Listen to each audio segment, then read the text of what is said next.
Hey, we're going to preface this new episode of Watch Us Play with a spoiler warning. Joe and I are trying to avoid spoiling anything. You won't really come across any story beats in this new episode for BioShock Infinite, which is what we're checking out. So feel free to watch or ignore if you don't want to see anything of the game. Not much revealed. It's all the dialogue's a little bit contextual, but we skip all the cutscenes, and we're not going to give away any of the special plot elements outside of combat. Right. We tried to keep things to gunfights. There's already enough on the internet right now spoiling certain things early in the story that some might not deem plot points, but are still things that you want to experience the first time. Oh man, yeah. Seriously, I watched several reviews for this game. Oh, by the way, this is Watch Us Play. I'm Joey Davidson. This is Eric Norris. Hello. Yeah. Anyway, so I watched several just clips leading up to this. I was curious what other people were saying about the game when that media embargo lifted. Right. And just everyone was spoiling elements of the game. Right, which is a damn shame. Yeah. Now, I'm going to toot my own horn for a hot second and say... boy. We published our review on CraveOnline.com. It's in the gaming section. It is completely spoiler-free. Yeah. I leave all of that kind of stuff out. Even cool things I stumbled across in the game, I'm leaving it for people to experience. Because I know I would have been freaking pissed, because we've been waiting for this game since... When was it first announced? I don't know. 2009, 2010. It's like 5 years. Longer than that. Like 6-7 years since the last BioShock, right? Right. That was in 06, BioShock, right? BioShock 1 was the last 7. The last Irrational. Right. BioShock. Which I think was 2007. So here's my whole thing. Like, part of what I love most about BioShock Infinite especially are understanding the culture of the city of Columbia. Right. And, like, learning its nuances. And a lot of the spoilers were digging into those nuances. Right. Like, it was just, like, stuff that you shouldn't have picked up on by reading a review. But, like... Right. It's stuff that, as the reviewer should have glazed over. Or it should have been easy to not even mention. I think they should have left it at what I just said. Right. The culture of Columbia is incredible. Right. I don't need, like, and here's why. Right. So, all right, I've played the game to completion. Mm-hmm. Joe's... You're still working on it, I right? think 7 hours. Right. What are you thinking of it thus far? I love it for the most part. Okay.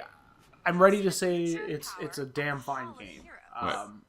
I do have a little bit of some issue with the AI. Okay. When we're walking around on a boardwalk right now with giant guns out. Ain't nobody paying you no mind. Have you noticed that no one's walking around the city unless they're trying to attack you? Every single AI person is like confined to a shop where they just kind of wander a very small path, or they're like standing and chatting. Like that, it just doesn't make any sense to me. The city is alive, but it's not alive at the same time. You know what I mean? Right. I can understand that. So in that regards, I don't necessarily like how BioShock handles the AI of Columbia. It's on one hand, it's a really awesome living, breathing city, but then on the other hand, it's not. It feels almost like everything is like a piece of Disney World, like animatronic. Like you're just kind of here, and the city is just kind of being presented to you, and you're not really a part of it, and it's not really a part of anything else. Right. You know what I mean? I get that. I can see how that would kind of irk people, especially with, as we were talking before, touting that this city, like you said, is a living, breathing place, and you like kind of wrapping yourself into its like intricacies and all that stuff to have a city that the people themselves aren't really alive. Right.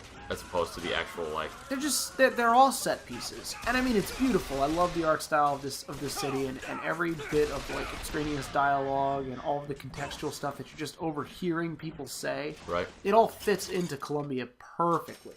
Right. And I think it's done damn well. It's just that something about it feels a little off. The AI just feels a little dumb. You know what I mean? I mean, Elizabeth is great. You're dumb. No.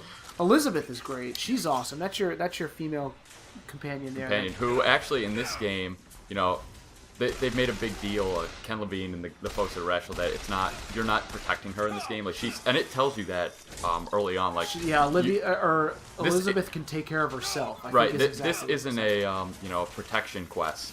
where you gotta kind of be mindful of how her health is going at all times. She, honestly, I was probably more dependent on her than anything else throughout the game, looking she for, tosses you ammo, she tosses you money, she and tosses salts, you health and everything else. So like I found myself like turning to her when I was getting low on health in combat, going, "Feed me!" Well, you kind of get please." this, and they were talking about this at Irrational as well. You kind of get this like, not even like this dependency, but you get this relationship with Elizabeth that like together we are really gonna kick some ass. Like you Right. and me, you might just be hunkered down over there, and that's cool.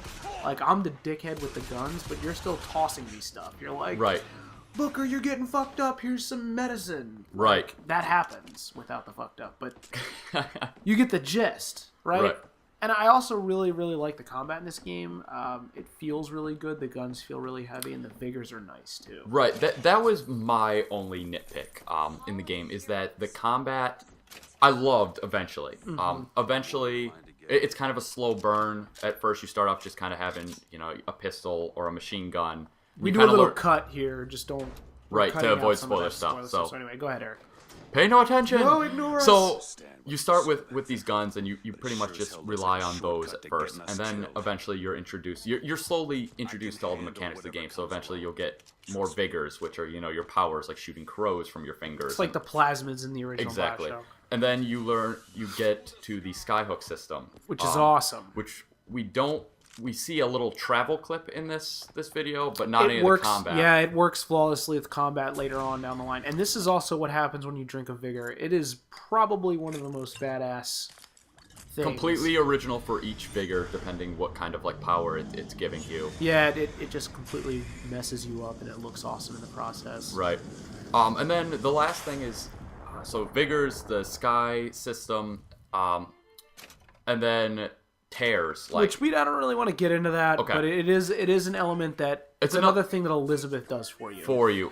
that factors into combat, and you kind of take all of those elements combined with the actual gunplay, and combat becomes an entirely new ballpark, a completely new dynamic, much more verticality. Like in Yeah, it, yeah, because yeah. you can jump on a rail system. It stops cruise just around. being, this is not a game where you're going to duck behind cover and wait for enemies to pop out. Right. Like, you are constantly moving from place to place in order to get better angles on your enemies, to get better, like, drops. Here I am going to catch some health from Elizabeth. Thanks, honey. It's just one of those, combat doesn't get stale. Right. And I think that's something that I really, really liked about this game in particular. Right, so that was the only thing, is just the slow burn for me. Like, once you finally get introduced to all of the different combat mechanics, you're just like, holy shit, this combat is great. It evolves. Right. Yeah. It's just a slower process to get to that. Granted, you'll push through all the slower stuff with ease because the story... It's about 2.5 hours before the combat really starts to take off. But by that point, like, you're so involved in Colombia and what's going on around you, like you just said, the story. Right. It, like, kind of pushes you through that moment of evolution for the combat. Right. I'd say that the first 2 hours were just awesome for setup. I really loved it. Right. It, again, it's tough to talk about the game because you don't want to say specifically, the setup's awesome for this very reason. You make some really cool choice, and cool and cruel, I'll say at the Right. same time. That kind of, like, at the very beginning of the game, you make this choice that kind of highlights exactly how shitty things are in this Right. beautiful place. Right. And from there, it just kind of goes, and it just keeps adding more depression almost to this layer. I think you can also kind of say, while still remaining relatively vague on the plot, is that this game doesn't open with a holy shit, grab this gun, fucking tear ass into people like your Call of Duties or other, you get a gun at shooters. the onset, but then you like lose it. It's like you don't have your own gun for maybe. You're just kind of walking around for a while. Yeah. Soaking in the sights, Yeah. almost as if you were on a vacation, really.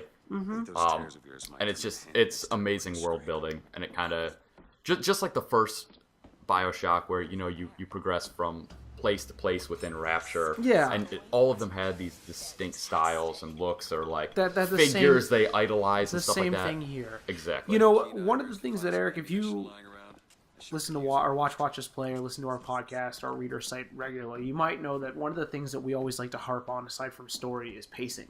Right. Like, pacing is incredibly important in games, and one of the reasons why battles have lost their importance in games like Battlefield and Call of Duty is because it's constant. Right.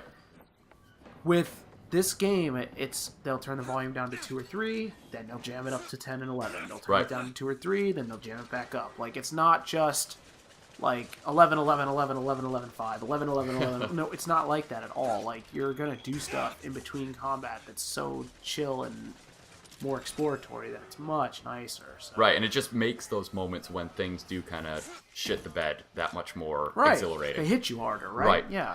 So I think we're coming up on the end here. I think the consensus from my review and what we talk about here is play BioShock Infinite. Play it as soon as you can, as soon as you have the funds, just so it's not spoiled for you. Yeah, definitely. It is one of the big things I want to harp on.